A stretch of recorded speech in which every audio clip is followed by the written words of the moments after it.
Fala guerreira, fala guerreiro, aqui é o Biro. E aqui é a Bianca.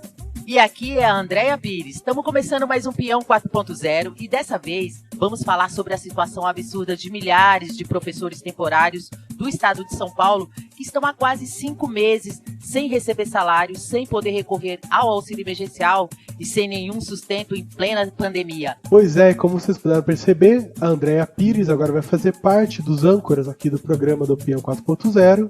Seja muito bem-vinda, Andréia.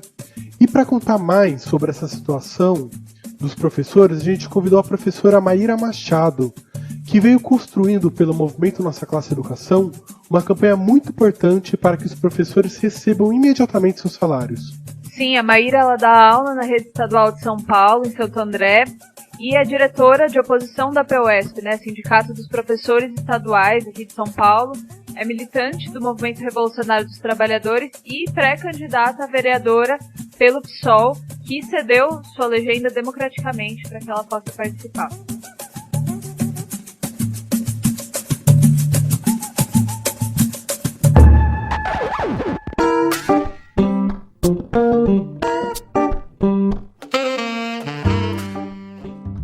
Pessoal, a situação dos professores está muito dramática e a gente quer começar o programa ouvindo o relato de um professor que, por conta da situação desesperadora, não conseguiu gravar ele mesmo o áudio, mas pediu para a professora Marcela gravar e mandou seu depoimento aqui para o programa. Vamos ouvir.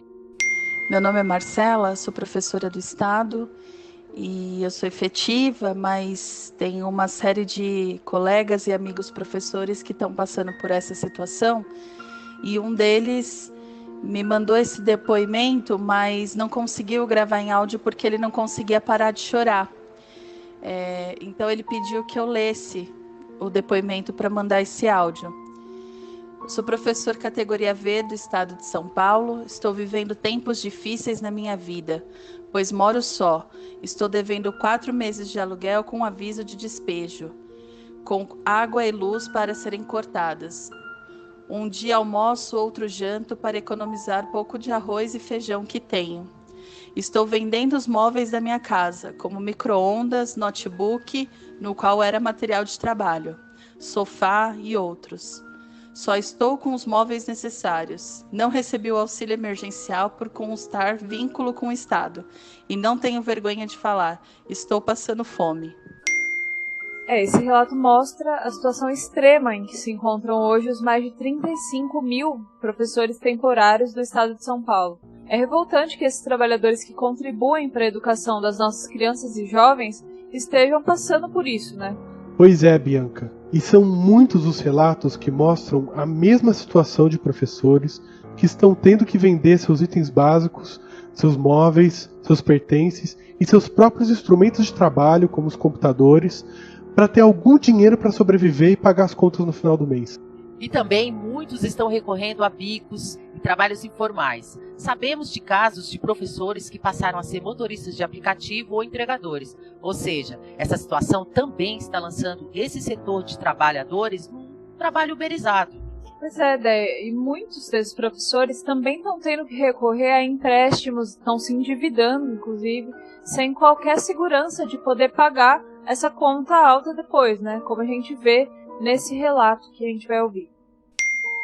Então, basicamente para passar aí essa pandemia, essa quarentena até o retorno das aulas em setembro, tive que pegar empréstimo, porque o Estado ele não está pagando, e aí foi o meio que eu tive de tentar me manter aí até o retorno das aulas, Estou fazendo algum artigo, trabalho acadêmicos, monografia, TCC, mas não vem de uma vez só, é um trabalho lento. Então foi a maneira que eu vi, pegar o empréstimo e tentar fazer alguma coisa para eu manter, até retornar, continuar pagando. É uma situação bem complicada. O que permite essa situação de milhares sem salários é um modelo de contratação cheio de divisões que é empregado no estado de São Paulo. Uma sopa de letrinhas, como essa professora nos conta. Boa tarde, eu sou a professora Michelanda Miranda. Há 4 meses estamos abandonados pelo nosso estado, pelos nossos governantes. Sou professora categoria O, mas sem aulas atribuídas. Ou seja, o governo resolveu nos separar por letrinhas. Fizeram uma sopa de letras para separar os professores. Portanto, nós, categoria O, sem aulas atribuídas, e categoria V, estamos há 4 meses sem renda, porque só temos salário se entrarmos em sala de aula. E não estamos tendo auxílio nenhum. Não conseguimos o auxílio emergencial porque o Dataprev nos considera como funcionários públicos, né? E o próprio Estado nos considera com vínculo. Mas que vínculo é esse se não temos nenhum auxílio nesse momento que mais precisamos? Eu moro de aluguel, a única renda que eu possuo, as contas estão se acumulando, estão atrasadas. Estou sobrevivendo de favor de familiares e ajuda de familiares. Então contamos com a ajuda de vocês aí para divulgar isso para a comunidade, para a sociedade em geral. Agradecida. E recentemente teve uma live organizada pelo Esquerda Diário para dar voz aos trabalhadores, né, e fortalecer a campanha para que recebam imediatamente os seus salários.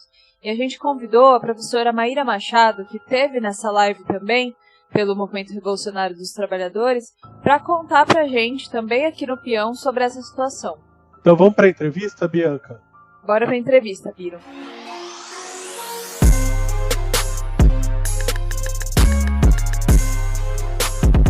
Oi, Maíra, seja bem-vinda ao Peão 4.0.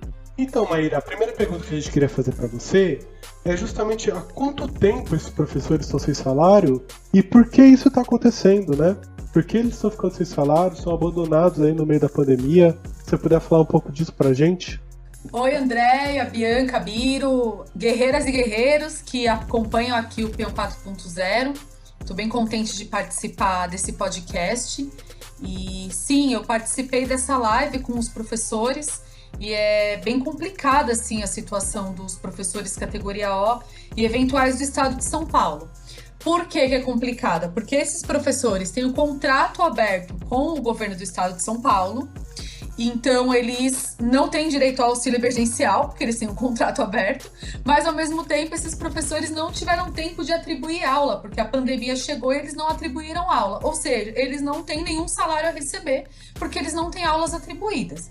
Então esses professores estão simplesmente sem nada, sem salário nenhum, estão vivendo de doação, de cesta básica, né, que os próprios professores efetivos ou professores que são contratados, que estão recebendo salário, estão organizando para poder ajudar esses colegas. E a gente fez essa live, né, junto com o movimento Nossa Classe Educação, que também participou o professor Gianazzi, que é deputado pelo PSOL, a Paula Aparecida, que é co-deputada estadual da Mandato Ativista, e também professores que são professores que estão nessa situação.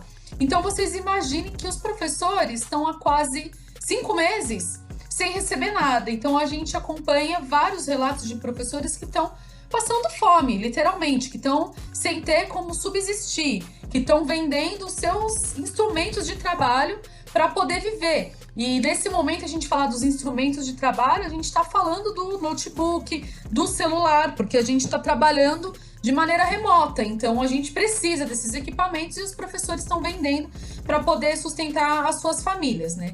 Então, assim, a gente está numa das maiores redes estaduais da América Latina, praticamente, que é a rede pública de São Paulo, tem 250 mil professores. São professores que trabalham muito, né?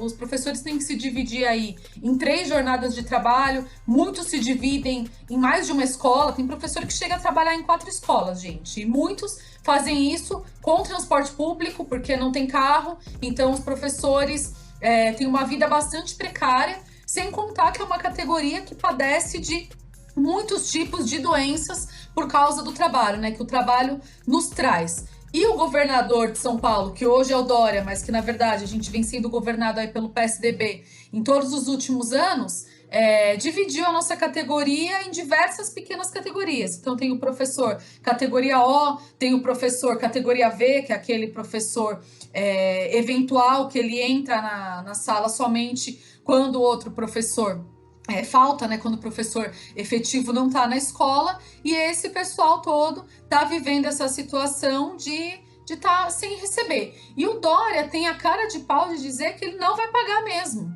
que se os professores estão sem receber salário é porque eles estão sem aula, então eles não têm direito a receber nada. Ele afirma mesmo que esses professores vão ficar sem receber nada até o final da pandemia. Então, assim, é uma situação realmente de calamidade que se aprofunda com as notícias e ameaças, né? Eu já trato como ameaça, que é a ameaça do retorno das aulas em meio à pandemia sem condições mínimas sanitárias para que a gente possa trabalhar. Por isso que eu reafirmo, gente, os professores, mesmo sem aula atribuídas, eles têm que receber o valor de uma jornada básica de 24 aulas semanais. Realmente muito revoltante essa situação, Maíra. Além desses 35 mil professores que estão sem receber salários, também vimos que muitas trabalhadoras e trabalhadores terceirizados que trabalham com alimentação, limpeza e manutenção das escolas foram demitidos ou estão trabalhando em condições ainda mais precárias, né? Conta pra nós como está essa situação, Maíra. Olha, Andréia, realmente assim é muito revoltante e a gente se revolta mais ainda quando a gente vê os governantes, os empresários, né, defendendo o retorno das aulas, acusando os professores de preguiçosos. O Dória sempre gostou dessa acusação, né? Logo antes da pandemia, inclusive, ele estava falando que a gente era preguiçoso. Agora, nesse último sábado, um jornalista também chamado Demetrio Magnoli escreveu uma nota na Folha de São Paulo também, atacando os professores. Então, assim, é uma situação muito drástica. Mas, para além dos professores e desses 35 mil que estão sem receber, é uma situação muito devastadora, a situação das trabalhadoras terceirizadas das escolas, né? Porque essas trabalhadoras da merenda, da limpeza, em muitas escolas foram demitidas no início da pandemia, né? E elas agora são as que estão sofrendo os efeitos mais duros da pandemia, que estão para além da doença, inclusive, né? Estão sofrendo com os efeitos do desemprego massivo que tem no nosso país, né? Um negócio absurdo o nível de desemprego que nós estamos agora, a gente nem sabe até onde isso vai chegar. Estão sofrendo com a própria contaminação, né? Os dados em relação à Covid mostram que os lugares onde tem mais contaminação são nas periferias do nosso país, são nas periferias das grandes cidades. Então essas trabalhadoras, além de não estarem recebendo, essas trabalhadoras que compartilham com a gente a sua vida todos os dias, que dedicam a sua vida e a sua energia para que as escolas públicas possam funcionar, estão vendo seus familiares ficando doentes, os seus familiares morrendo. Já é estatístico que o número de negros que morrem pela Covid-19, não somente no Brasil, mas no mundo, é gigantesco, justamente porque são pessoas que têm uma vida extremamente precárias. Essas trabalhadoras fazem um serviço essencial para que a escola funcione. Mesmo assim, elas estão sem salário, elas estão sem emprego, estão sem receber nenhuma ajuda substancial, né? Essa é a situação dessas trabalhadoras. Hoje mesmo, gente, eu vi uma notícia que uma outra professora, uma colega me passou, que morreu um aluno do primeiro ano do ensino médio de uma escola pública da Zona Norte de São Paulo. Muitos desses morreu de Covid, um negócio assim impressionante.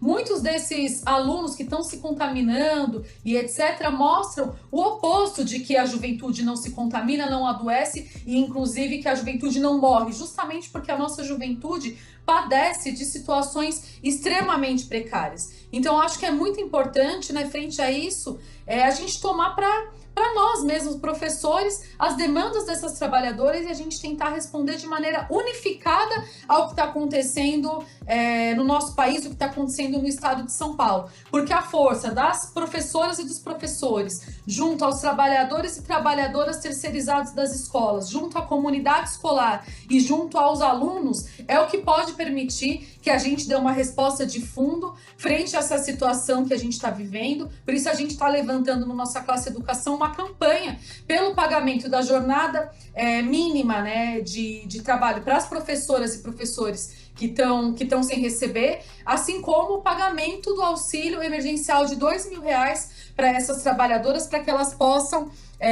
sustentar as suas famílias. Então, é essa campanha que eu acho que é importante que todo mundo tome para si, para que a gente, inclusive, desmascare esse secretário da Educação que fica fazendo de conta que é amigo dos professores e que é amigo da escola pública. Nossa, Maíra, dói muito saber de uma morte dessas, né? Totalmente por conta do descaso desse governo e querem ainda mais isso com as reaberturas das escolas, né? É muito revoltante. E é muito importante também a gente conseguir assegurar imediatamente os salários desses trabalhadores, né? E Maíra, dos relatos que a gente recebeu da professora que falou da sopa de letrinhas, que são os vínculos que são considerados pelo Estado, né? Por que tem tantos tipos de contratos e essa divisão entre os professores efetivos e temporários? É bem importante isso mesmo, Bianca, dessa sopa de letrinha aí, né, que o governo de São Paulo faz a gente engolir, né? Não é de agora que isso acontece, né? É bem de antes da pandemia. Pra vocês terem noção, o último concurso que teve para professores foi em 2013 e, inclusive, tem muita gente que passou no concurso e nunca foi chamado a assumir o seu cargo, né? Muita gente fala, tem que abrir concurso para o professor poder ser efetivado, né? Mas quando tem o concurso, o pessoal passa, é aprovado, mas não é chamado. Então isso é proposital realmente do governo do estado, porque eles querem dividir a nossa categoria. Então eles colocam uma parte dos professores que tem os seus direitos garantidos, tem o direito de utilizar o IANSP, que é o Hospital do Servidor Público, por exemplo, e um outro lado de professores que não têm nenhum direito adquirido. Então eles fazem isso para tentar realmente dividir a nossa categoria, e a gente não pode aceitar essa divisão. Essa é uma divisão artificial, porque o professor que é contratado, que tem contrato precário de trabalho, ele sabe fazer o seu trabalho, ele faz o mesmo trabalho que o professor efetivo. Tem professor categoria O, por exemplo, que dá aula há 10 anos no estado. Então, assim, até essa discussão de que ele tem que passar num concurso público para poder fazer aquilo que ele faz a vida inteira é uma discussão meio louca, porque ele já faz aquele trabalho, ele tem que fazer uma prova para comprovar que ele sabe fazer o que ele sempre fez, né? Então a gente tem que repudiar realmente essa divisão que o governo quer impor para nós e defender a efetivação imediata de todos os professores categoria O, de todos os professores eventuais, sem a necessidade de concurso público, porque a gente é uma só categoria, é uma só classe e todos nós temos que ter os mesmos direitos. As pessoas falam, mas não tem como defender isso porque é inconstitucional. Mas, gente, vamos pensar bem. Essa Constituição é a Constituição que encarcera jovens negros sem terem cometido crime nenhum. É uma Constituição que defende o policial que assassina a nossa juventude. É uma Constituição que defende gente como Queiroz, por exemplo. É essa Constituição que a gente tem que defender e, inclusive, os poderosos mudam e desmudam a Constituição ao seu bel prazer. Quem tem que definir como as coisas têm que ser determinadas somos nós. Somos nós que temos que definir, porque essa Constituição permitiu, por exemplo, a reforma trabalhista e a reforma da Previdência. Então, essa discussão de que é inconstitucional, a gente tem que realmente pensar se é correta essa defesa. Por isso, a gente defende com muita veemência que todos os professores sejam efetivados sem a necessidade de concurso público. E a gente acha que a POSP deveria tomar essa pauta como uma pauta central, que é a defesa desses professores precarizados, né? Tem acontecido algumas carreatas, tem campanha na TV que a POSP faz, mas a principal coisa que a POSP tem que fazer é batalhar para a unidade da nossa categoria, não aceitar essa divisão, denunciar todos os dias o que faz esse secretário da Educação, que é o Rocieli Soares, denunciar o que faz o Dória e entender que assim, não pode ser que os professores fiquem à mercê de esperar um concurso público para poder ter os seus direitos garantidos. Uma coisa que eu fico pensando muito é que esse professor que é precário, que não tem nenhum direito, se as aulas forem retomadas e esse professor adoecer, ele não tem nem aonde ser atendido, porque ele não tem direito ao IANSP, por exemplo, que é o Hospital do Servidor Público. Então, acho que é importante ver o papel que cumpre o nosso sindicato, porque realmente, assim, desde quando a Bebel se elegeu como deputada, a gente vê que tem um deslocamento da atividade dos professores, né, da atividade do sindicato, lá para a Lesp. E isso, na verdade, serve para poder engrandecer o mandato da Bebel, que é presidente do sindicato. Mas a gente não pode também aceitar isso, inclusive porque o PT ele tem uma divisão de tarefas muito claras, né? Uma parte do PT atua ali no parlamento, fazendo discussão parlamentar, e os sindicatos, inclusive, atuam para não organizar a luta da classe trabalhadora, e a gente tem que denunciar essa divisão que tem dentro do próprio PT e que se expressa hoje na POSP.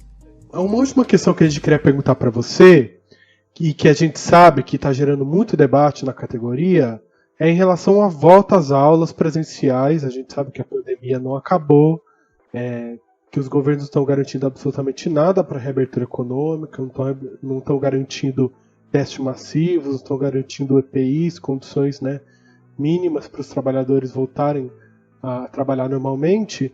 E eu queria que você contasse para a gente como que está esse debate, essa questão para os professores. Olha, Biro, se tem uma coisa que está tomando a cabeça dos professores, realmente essa questão do retorno. E isso é uma discussão muito presente em todo o debate de professores nesse momento, porque realmente a gente que está no chão da escola sabe quais são as condições sanitárias da escola. Né? A escola que eu trabalho, que fica na periferia de Santo André, num bairro que se chama Vila Luzita, é um dos bairros mais populosos da cidade. É uma escola que, assim, é sem mentira, gente. Quando chove, alaga a escola. A gente perdeu vários livros da biblioteca porque alaga. É uma escola que não tem água potável. Né? Para o aluno ir no banheiro, ele precisa pedir o papel higiênico na secretaria e é dado a ele um pedacinho minúsculo de papel higiênico. Eu fico pensando, minha gente, como é que faz? Né? Essa é a situação da escola. Se você entrar no banheiro que os alunos utilizam, você vai perceber que não tem porta que divide um banheiro do outro. Essa é a situação sanitária da escola no pré-pandemia. Eu acho que essa não é uma exceção, porque se fosse uma exceção, todo mundo falaria disso. Essa é a regra da escola pública em São Paulo. As escolas públicas não têm condição sanitária para funcionar nem fora do período pandêmico. Que dirá com a pandemia. Então tem um debate muito vivo na categoria em relação a isso, porque tem um temor realmente com o retorno das aulas. O governador disse que eles iam resolver os problemas das escolas antes de voltar às aulas. Então, assim, né, óbvio que nada foi feito, menos que nada foi feito, né? Nada se modificou, e a gente sabe que é nessa escola que a gente vai ter que retornar, né? Então, assim, o temor que os professores sentem não é somente pelas nossas vidas, é também pela vida dos nossos alunos, né? Ao contrário do que dizem os poderosos, nós, professores, vivemos a vida dos nossos alunos junto com eles. Tudo que a gente mais gostaria nesse momento é de estar próximo dos nossos alunos, frente a tudo isso que está acontecendo, né? Dessa juventude que está... Imagina, né? Você está no ensino médio e está vivendo tudo isso que essa juventude está vivendo. Muitas dessas famílias que, inclusive, dependiam da merenda da escola pública para que os seus filhos pudessem se alimentar. E aí recebem um auxílio de R$55 do governo para poder se alimentar, assim, um negócio completamente absurdo. Então, esse debate, ele é muito presente em todos os círculos de discussão de professores. E aí o governo vai na televisão hoje mesmo para falar que caiu em não sei quantos % o número de mortes e não sei quantos % o número de contaminados, mas a gente não tem como confiar em absolutamente nada que o governo fala. Nós somos o país que menos testa no mundo, não tem testes para a população, a gente não sabe nada do que é dito, se é verdade ou não sobre os números da pandemia, então a gente não tem como acreditar no que esses governos falam. Então tem assim realmente um enorme temor frente à situação. Por isso nós do Movimento Nossa Classe Educação, nós do MRT, enfim, nos comitês do Esquerda Diário que a gente vem organizando desde o início da pandemia, nós temos discutido que somente a comunidade escolar que pode decidir sobre como tem que se dar o retorno. Somente a comunidade escolar, que é composta pelos pais, pelos alunos, pelos funcionários e pelos professores, juntando também os trabalhadores terceirizados, as merendeiras, as trabalhadoras da limpeza, nós que temos que definir sobre a questão da segurança sanitária nas escolas, sobre quando deve ser o retorno, de que maneira deve ser. Então essa é a defesa que a gente faz, porque a gente vê que não tem como nenhum cara que está lá dentro do seu gabinete, como o Rocieli, determinar se as escolas têm condições ou não. Não tem como ninguém que é da grande mídia determinar isso, como eu falei aí do caso do Demetrio Maioli.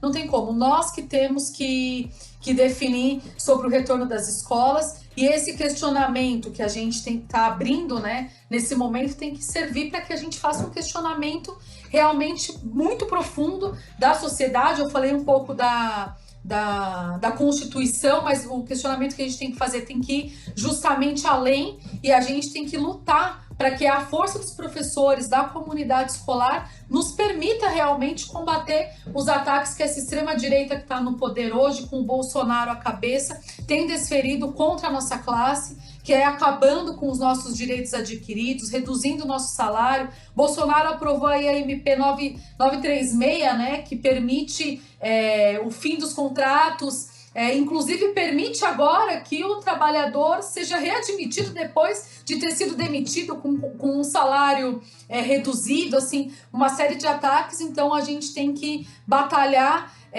contra o Bolsonaro, o Mourão e os militares, denunciar esses golpistas que tomam conta do Congresso e do STF, e buscar uma saída que seja uma saída independente da classe trabalhadora, uma saída que de fato nos permita revogar todos os ataques e lutar por um mundo que não seja um mundo em que a gente tenha que pagar com as nossas vidas a crise criada pelos grandes capitalistas e a crise da pandemia. Maíra, muito obrigado pela entrevista, a gente agradece muito sua participação. E a gente está junto, apoiando os professores nessa campanha tão importante que a nossa classe de educação está fazendo. Muito obrigado, volte mais vezes aqui para o Peão 4.0. Eu que agradeço, Biro, a você, a Andréia, a Bianca, a todos os guerreiros e guerreiras que acompanham aqui esse podcast. Eu queria aproveitar já para fazer um chamado a toda a oposição da direção da PUESP para fazer esse debate, para tomar essa luta por fora de se subordinar ao calendário que já é programado e pré-estabelecido. Né? A gente tem que pautar a nossa direção majoritária para que os professores possam ter uma alternativa real para se apoiar por essas demandas e para lutar pelo nosso sindicato, para que a gente retome o nosso sindicato das mãos dessa burocracia e possa de fato lutar para unificar a nossa categoria e unificar os professores com o conjunto da classe trabalhadora. Tchau, Maíra, muito obrigada por você participar aqui do Peão 4.0, uma professora importantíssima da rede pública que está aqui veio aqui no Peão 4.0 dar o seu depoimento. A gente agradece muito, um grande abraço e até a próxima. Obrigadão, Maíra, um beijão. Valeu, Maíra.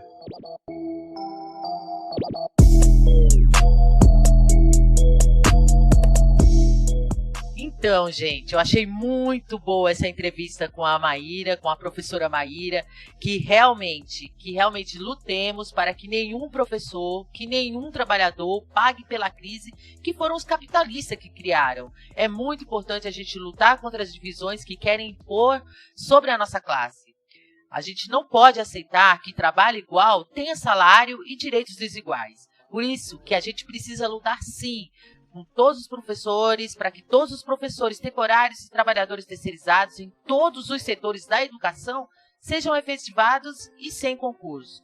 Nossa, André, com certeza. E para isso, a gente precisa se enfrentar com as leis que servem aos grandes empresários. lutar para a gente fazer as nossas próprias leis, que atendam aos nossos interesses. Sim, Biri, é por isso que a gente vem remarcando, né, que é preciso lutar, na verdade, por uma Assembleia Constituinte, que também proíba, né, as demissões, os cortes de salários e de direitos, né, para revogar a reforma trabalhista, a reforma da Previdência. Enfim, a gente quer botar fora o Bolsonaro e o Mourão e decidir os rumos do país, né, e das nossas vidas. A gente não quer trocar o Bolsonaro por um outro político que vai governar para os patrões também, como sempre acontece. A gente quer mudar as regras do jogo e não só trocar os jogadores desse sistema político que está todo podre. É verdade, Bianca.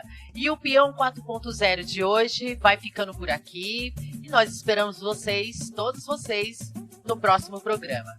Até lá! É isso aí, galera. Esse foi o podcast Peão 4.0, que é feito para e por trabalhadores.